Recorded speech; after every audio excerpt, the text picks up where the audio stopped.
Vous avez belé pour la Kolanda.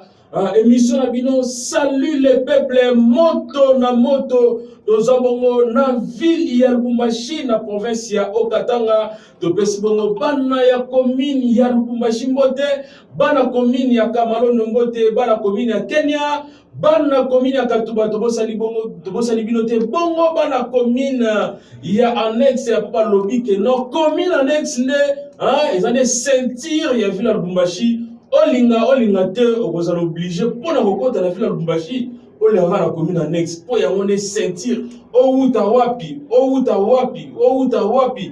no kota na ville ya Lubumbashi obligé toujours obligé pour na koleka bongo na commune ya Lubumbashi net na émission oyo sali le peuple moto na moto balobi ba master na ngai ba wewa ba master na ngai ba wewa bango bakumbaka moto ndimela ngai pona kopelisa moto ba mama esengeli kozala pe na moto soki ya limetite ya nini lisusu na yango moto azalaka pe moto azalaka pe moto ne surtout ekomamaka ndenge moko kasi metanga makaka différent na émission sali le peuple moto na moto bino moko boyebi déjà moto na ndenge moko mokete déjà peli na kati ya cabinet ya chef de l'État Fachi Béton depuis le 15 septembre oyo bobi déjà na ba réseaux sociaux eza déjà ya koyinda na ndenge moko mokete pona nini conseiller spécial ya chef de l'État en matière stratégique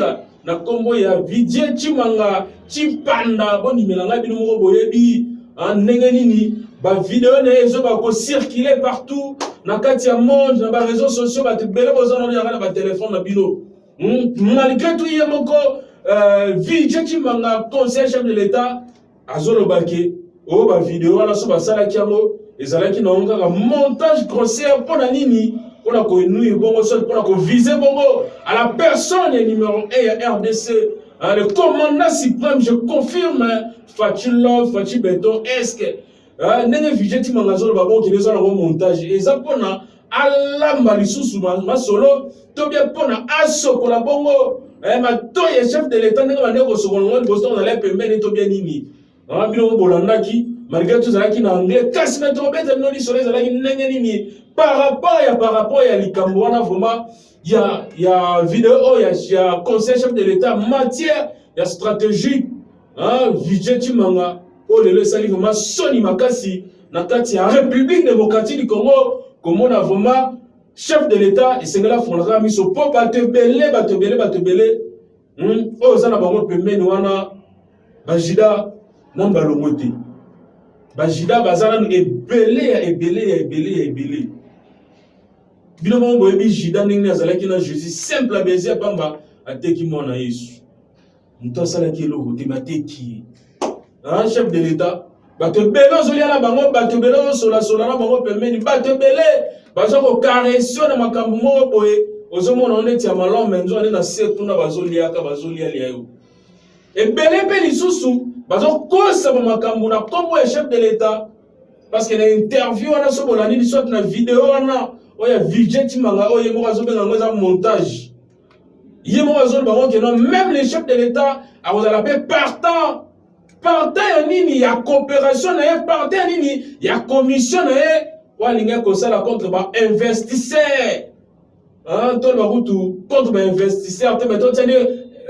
soi-disant ba investisseur américain heureusement ba américain mo soki pesa ki ya solo ba investisseur solo ce pe lukuta bo nimela ngai ba yaki na bango na RDC parce que bango monde ba yebisa ki même fois na conseiller Didier Chimanga que non vu que a na RDC mo nous ezali no mo boyebi kuna na est malgré tout Fachi Béton toujours Béton azosala nyonso pona guerre na est kuna ba kosila ba américain wana na ba invitation ba pe oyo batindela yi bango pona ba kosola bona Didier Chimanga ba kite biso na RDC kuna moye vraiment to ya vraiment exact pourquoi pona insécurité Néanmoins, ceux qui ont vu Chimanga conseiller stratégique, le chef de l'État, Okoya, na pays mo boy songola sot na londres sot na pays mo boy Europe to kuta na kuna kuna to ba obeta ma solo par rapport kaka ya investissement mon nini au salima na RDC contre ba investisseurs américains. Conseiller chef de l'État Vijay Chimanga atikala ki pe indifférente azo ki vraiment voir mais si quoi on va déterminer biso de nanu to éviter conseil spécial chef de l'État Vijay Chimanga akendaki na pays nini akende kokutana na ba investisseur wana na pays nini tiskono ba pesi pays to akendaki mais à savoir que tant à comment il a quatre pays wana conseil spécial le chef de l'État Vijay Chimanga à mon avis que non moins 2-3 jours makambo comment il moi kilo ben investisseur ya la ne kuna na poto azomo na bangote zimwagana ne Vijay Chimanga abengaki mutu oyo ayebana ki pena ba investisseur américain wana atuni bango.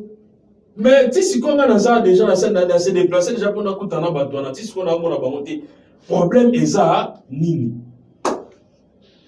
ba mo be investisseur on a pas un déplacement na wa biki non moi te déplacer pesate to déplace au conseil spécial et chef de l'État Vijay Chimanga zali izate mais ceux qui moyen kozala to beta 4 no boyebi kata na ba covid ndenge zalaki moi vraiment au ça la réunion hein et ensemble vous allez quitter moi vidéo kaka na téléphone moi nini mbala moko masole leki ne peut exiger qui peut lisusu conseiller chef de l'État Vijay Chimanga ke et seigneur ba solane via vidéo et puis il y a mon cause allez être d'accord na proposition non ba sola via vidéo.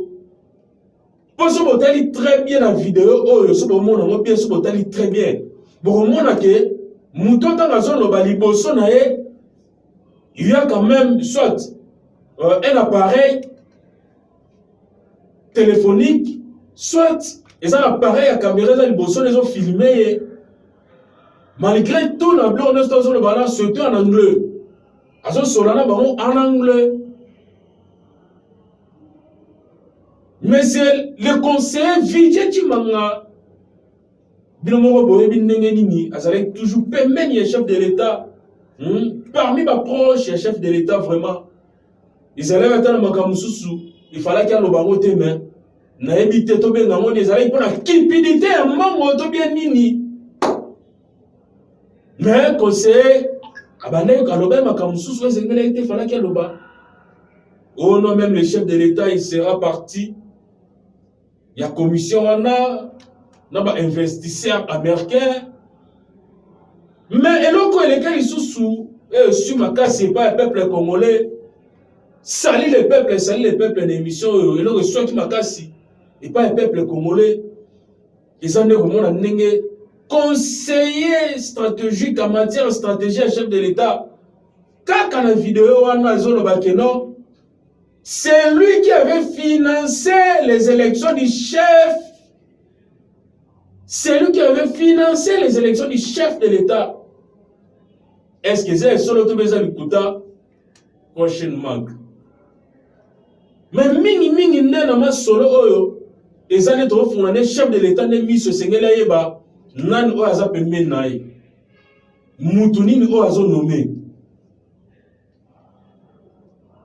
Pour tout le monde, on dirait, on est pas politicien congolais, pas ça et la peuple, les peuples d'abord. N'est-ce pas mon corps président de la République? Fachi l'homme, fachi béton. On a le souci à la population. Mais bateau, bazan pe menayo, bazan le souci à la population te. Bazan le souci à la population te. Selon la recherche, na biso tozwaki na mango oyo ya investissement. Oh, il y a commission, il y a conseiller, Vijay Chimanga, Momwana, ezalaki 134 millions. Oh, ben, investisseur, on a bien tia mouvement dans mes sabots. Au moins, il n'est que John, on a des investisseurs, nous avons la commission, nous avons bon, 134 millions. Na 434 millions de pourcentage. Il y a un conseil spécial, ils allaient dans 4 années combien? 25 millions. 25 millions de dollars. Mboka o ezanga mawa. Mboka o ezanga mawa. Pona nini toli komilinga te? Pona nini tolingi komilinga te? Et puis, eloko ezalaki sous dire comment on a conseil spécial à chef de l'État Vigé Chimanga Azolo Baké est lié chef de l'État Félix Antoine Tshisekedi Tshilombo. Et lié président de la République est lié. Est-ce que comme ça la président de la République de comme il est sur les actes non, est lié chef de l'État est lié Vigé Chimanga. Donc on a tout le baka qui non c'est que Vigé Chimanga a remplacé maman Denise. Remplacer maman Denise. Pour ce nous très bien la conversation si nous tali bien dans quatre vidéos la parole surtout en école dans quatre wana to bien ngo pende tu ndaki mona trafic d'influence mona kati bande ko bangi sa même va investisseur wana surtout on ko pesa malobano kilo pour réellement baye ke ozala qui vraiment conseiller chef de l'État. Partout dans le monde, il y a déjà qui ont Vigé Chimanga aux conseil chef de l'État. Mais pourquoi devant les investisseurs ou les Koloba, on surtout au lobby dans cette vidéo? Néanmoins, Koloba Belé Mbanga passe moto na moto, Neko John, tout dans une vidéo, il y a Vigé Chimanga, Nengeni Wande Koloba, malgré tout ça en anglais. Mais on a besoin de la nouvelle technologie. On cessé on a interprété un peu en français. In the mining industry from since 2008, 7 and 8. But now, as I think you know, I'm special advisor for the president of Democratic Republic since 19. That means that normally, officially, I cannot be involved in this kind of project. So what I did, all my companies are run now by people that I have hired. I removed myself from the boards, but my children are still the shareholders. When I say I can be a shield, it's only because I think you did your homework and I think you know who I am from the president. So I'm a relative of him. I'm very close from him. I have financed his political campaign to become president, so I financed it. So I earn the money. I don't want to be paid to my shield. I like to earn my money. So if we do business together, I will take my how you say that, my percentage of the investment, and I will win money working. You will invest your 200 million. Your 200 million are yours. You have to make profits. We will share the comment you call the shares, the shares of the company. Not because I have a nice face or no, just because what I will come with is the security, the people who will be in charge of that company. They will come with some guarantees, and there will be your guarantee in DRC, if I can say it like that. And my work will be to protect your investment in DRC. Make it sure that you don't lose it. Make it sure that you will not be bribed every month or every week. Make it sure that when the profits are coming, we will not block it in the central bank. Make it sure that when you will need a license, you will have the license in the good time, not waiting that the minister will ask you to pay another 2 million to have your license. No, you will have your license in the delay, the timing. So this is the work we will do. Me, it's the president. Yeah, it's the president. The president doesn't do any business. Of course, not directly. Even when I say me, the company will not be on my name because I'm a political person. Okay. So I cannot run these companies like this. For the new, it don't appear. We put other names. Sometimes, and it's never family names. We have trusts that are in Mauritius. We have different ways of doing it, but usually we put names of people that we control in the country, but we run it. I'm always behind. I don't let the thing like yes, now it's done, I don't care about it. No, I'm always there looking after it. I receive the reports daily, every day. I have the reports for everything what I do. With Ivano have 80%, I have 20%. And how is in our contract with Ivano, my 20% are split in two. So you have 10%, it's Cobamine, my company. The 10 other percent, because in the mining law, you have an obligation to have a Congolese person that own minimum 10%. Okay? So the 10% Congolese person is someone that we have chose, which is,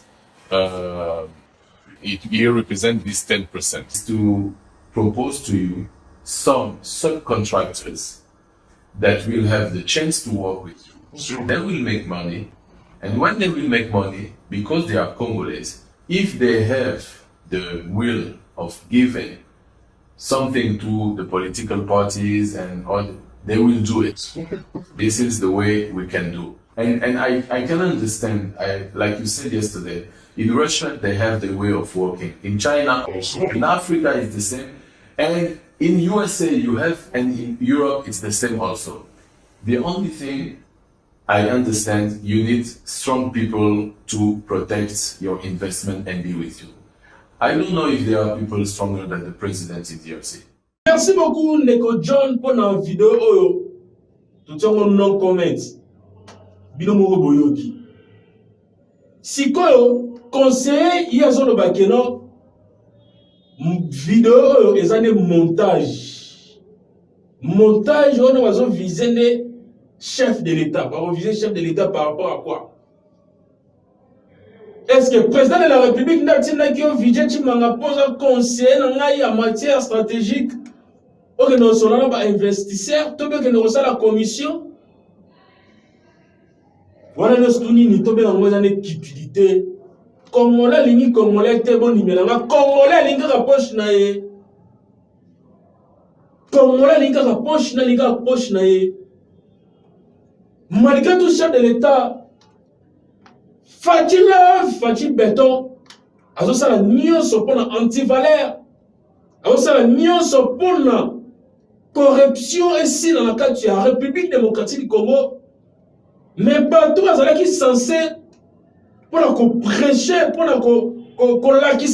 comment travailler pour que corruption exaltée dans la cadre de la République démocratique du Congo. Mais ce sont les mêmes personnes. Bango moko lisusu bazala corrompu. Bango mo bazo kotsama na kati ya corruption. Tomite to kino wapi. Maloba bazolo wa malamu population ezo na bino. Bizaleli nde sikoyo. Bizaleli na bino nde bizaleli. Ne bizaleli yango yo. Bizaleli yango yo. Et puis selon ma source mususu balobi que non, ce n'est pas le premier forfait, il y a conseil spécial budget Chimanga. Il y a comme ça la commission pour les investisseurs. Ceux qui ont animé la 4e vidéo, on a Yemoko. Azona qui s'est investisseur, on a comment banda na industrie minière. Banda 2007, 2008, si lelo. Atangi peut même voir na Congo ya société minière na ceux qui Cobamine. Atangi on peut na autant na sibolani yango. Et puis, calmement, il est très à l'aise pour la connaître, ça va congolais Sony, pour la connaître, c'est chef de l'État, président de la République, il se dit même que non, la société, il connaît tout consort, et puis ça va investir, voilà, la société, voilà, donc on a un salaire, et ça a Congo, il y a un motif, il y a un motif, mais par contre, on a dirigé un mot. Mouta ozala wana étiquette moko boye mais suivi ne ozala pas na bango. Ata bino moko vraiment. Ata commission ndenge basengaka vraiment. C'est de telle manière que tous même en République démocratique du Congo. Nous avons boye vraiment. Conseil que nous avons investisseurs wana que non 25% il y a investissement na bango pour l'acquisition de licence minière dans la République démocratique du Congo et encore pour sécuriser les entreprises na bango. Néanmoins, c'est que non pour l'entreprise à sécuriser bon moni le conseiller stratégique et chef de l'État et les chefs de l'État les chefs de l'État président de la République a eu un conseiller naé bon moni na mbongo wana on peut 20%. Na 20% les alabé pour na ngai na pena gagner na pena zo mbongo. Makambo yo na République démocratique du Congo est aussi là quand tout ça a besoin de développement. Mais développement moi tout le monde ndenge aussi longtemps que tout le monde a pas tout il fallait qu'il va ça là que notre développement ça là bazozo c'est sous population net en arrière. Si seulement si investisseurs wana bazala qui vraiment investisseurs à solo il y a 134 millions de dollars wana pour na investir na kati ya République démocratique du Congo. Oui bien sûr tout le monde c'est là tout le monde qui no ba investisseurs américains baye. Oui bien sûr population benye bazo sali na bango na oluka misala na okota misala bengo zo misala kuna na kati bien sûr. Mais na 134 millions wana mutu moko ya pamba akende kolia 25 millions de dollars américains ekota na kati ya libengana ekota na kati ya poche na ye oyo ezaki na bénéfice ya tate ya population kuna na kati nde boye nde tokosala vraiment mosala nde boye tokontinue vraiment développement ya mboka néanmoins na émission oyo sali le peuple moto na moto na ndenge déjà vidje chimanga kangami na mutambo ya nini ye moko pa kombe commissionnaire bimpe commissionnaire pour les investisseurs américains pour la sécuriser pour l'entreprise na bango et pour la couper ça bango licence minière pour na ba exploiter na RDC mutambo ne ngona kangami na mo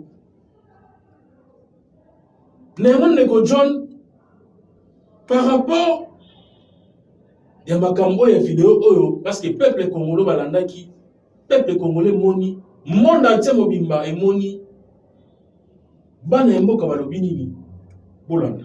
Mawatro kutu to regretter makashi to moni fati azo mata azo kitapo na Congo. Congo ekufaki mais euro fati azwaki Congo to moni to bandi komona chiko fati atombola Congo likolo mais bloko to mona biso ba batwana ba conseiller chef de l'état bazo kindena ko sala bloko wana to regretter makasi fati azaye moko na Congo mais ba pays misusu ba lela fati beton ndenge atombola musala na ye mais to moni ba conseiller na ba conseiller fati beton de ba to ko kikola kisa exemple mais bangonde ba komi koiba bazozo ba commission pour babebi samboka mais to regretter makasi bisi fati alobaki na ebandeli ya pouvoir na ye ata soki ozama na mai mais soki osaleli justice mbeba sengelo ko takati mais lokola asali biloko oyo biso to déclarer en tant que les Congolais justice atala musala na ye akota na kati po batu misusu bakovanda bamona ke fati asala musala o azamo ibi baza ba diaspora ba uti poto mais bae po babebi sa pouvoir ya fati to kondima lisusu te en tant que biso bana Congo tozali sima ya fati wana tolobi ke fati ye aza justice mais justice asala musala na ye pale bataweka bakwambata bale tunajua keno uni kombata nangaika na ide pesa na teso na ide pesa tutichika bala badide chimanga ni bakombata musansa yapo jusqu'aujourd'hui si wakatanga atuna kule tunayochunga 2023 tupatia chef de l'état nouvelle majorité mu 2023 bakombata bo benyewe tudibebe présidence conseil ya chef de l'état na biote la tutichika jusqu'à maintenant mambo ya Didier Chimanga kuko bantu banafata pouvoir atujua kila alikuya ni kombata obi arifata ile ya pouvoir là c'est un peu ça monsieur les journalistes. Conseil ya chef de l'état Didier Chimanga oki ndenge population ndenge lobi to éviter moka o tokotonga mo boye to bien tokotonga mo ndenge nini to sengi bongo na chef de l'état président de la république Fati Beton papa boboto muto alingi RDC kende liboso bota lelo kuna na kananga balabala wana ya kalamba mbuju wana lelo oyo mokonzi ya mboka tanga kite kuna récemment bino bomona ki faut balabala wana bakobongisa mo neboye kala mingi te projet à 145 territoires et dans la effective la quartier Tani Mobima ya République démocratique du Congo. Mais banani on va soutenir chef de l'État pour la misala wana salema pour azaka muntu moko ye moko na bendela ko na neta azaka na lisapi moko ya pamba lisapi moko jamais et koki ko so le longi. Et Seigneur, il faut un collaborateur bazala. Mais comment un collaborateur amo oh les autres permet ba mususu ba komi boy comme chef de l'état Sony le col conseiller Didier Chimanga ndenge ici président de la République Sony avec ici RDC Sony cabinet ma Sony donc c'est ma lisusu dans les bulldozers je confirme. Directeur du cabinet du chef de l'État, son Excellence Guylaine Niembo. Seigneur, ko contrôle la camaramu, ba ordre de mission, y a ba conseiller pour contrôler l'ango, ba sorti na bango, ba entrer na bango. Est-ce que réellement ba ordre de mission le temps pour l'ango wana? Ils ont ba ordre de mission solo, ils ont ba ordre de mission le cas de la kala. Tous les ordres de mission, ils ont validé vraiment, ils ont signé la date telle, conseillers ont voyagé, ils ont la date telle. Pour tout le monde, on va mouper. Au monde, ordre de mission, il y a Kala, pour le trafic d'influence, pour que les naïgas ou les mbala na poto. Ainsi, ordre de mission, on a fait salé là. Boene, ma bé makasi, boene, ma bé makasi. Tout ce qui vraiment, le peuple congolais, dans l'émission, salut le peuple moto na moto, où ils ont représenté, il y a humble serviteur, un grand dans un corps petit, Gerlin Koko Bankoulou Bantissa, population. Bino mo boyebi, ceux qui mokolo a kouei, balobate que mokolo a kouei, mais mokolo a sietiki. Mais oya Didier Chimanga amoni ke note wanga na za kokweya amoni ke za kokweya ne ye moko awelisi talaka vidéo bimi le 15 septembre ye moko mbamo le 16 septembre mbala moko ake ça la lettre d'émission na lettre d'émission na lobini ni ndeko John tela ngwana comme ça ngai na population tanga ngo ensemble ba mona nini oyo Didier Chimanga na Sony wana na nena koma ki parce que ça Sony makasi yemo ba ki Sony dans le bité na sous dignité ozala conseiller chef de l'État sengana comme lettre moi comment qui Didier Chimanga Chipanda conseiller en charge des questions stratégiques République démocratique du Congo présidence Didier Chimanga Chipanda conseiller en charge des questions stratégiques. À son Excellence, Monsieur le Président de la République, chef de l'État, République démocratique du Congo, le 16 septembre 2022. Objet: démission du conseiller spécial. Excellence, Monsieur le Président de la République, suite au scandale suscité par l'article orienté de l'OCCRP daté de ce jeudi 15 septembre 2022, je me vois dans l'obligation éthique de vous présenter ma démission de la fonction de conseiller spécial du chef de l'État. Ceci aussi afin de faire la lumière sur le commanditaire de ces montages grossiers dont nous détenons un enregistrement qui contredit le sens qu'ils ont voulu donner à mes propos sortis de leur contexte. Par ailleurs, Excellence, Monsieur le Président de la République, chef de l'État, permettez-moi de vous rassurer qu'en aucun cas je n'ai cessé de défendre votre vision, car à la lutte contre la corruption ainsi que les antivaleurs qui ont trop longtemps gangréné notre nation. Le blessé étant malheureusement trop ouverte à ce stade, la présente me paraît être la seule décision de dignité à prendre. J'ai eu l'honneur de servir notre pays et notre peuple à vos côtés jusqu'à ce jour avec conviction, dévouement et loyauté. Je vous remercie de la confiance que vous aviez placée en moi. Je vous prie de croire, Excellence, Monsieur le Président de la République, à l'expression de mes sentiments les plus respectueux. Signé par qui? Vijay Chimanga Chipana, conseiller chef de l'État. Voilà une lettre de démission Oyo adressée qui et puis un chef de l'État appelle le col dans la cabinet. Il y a un président de la République. Hier, moi, je dis que non, tant que vous allez permettre le chef de l'État, pour anti-valeur, pour lutter contre la corruption. Mais il y a ce que nous tamou, il y a bilogo a commis, il y a un mot lié. Toloba, te. Tofumula miso. Pour la mort à la musique de l'Iboso, et to sim mama. Bomoko na bomoko. Pour la RDC, province ya Okatanga, ville ya Lubumbashi, na ba commune, na ba quartier, na ba rive, na place Bofandi, et qu'elle est toujours Liboso. Nous avons vu comment déjà famille, vous commencez à aller bonne émission, on salue les peuples, moto na moto, de mon ami, Mikolo Oyo, Isoya.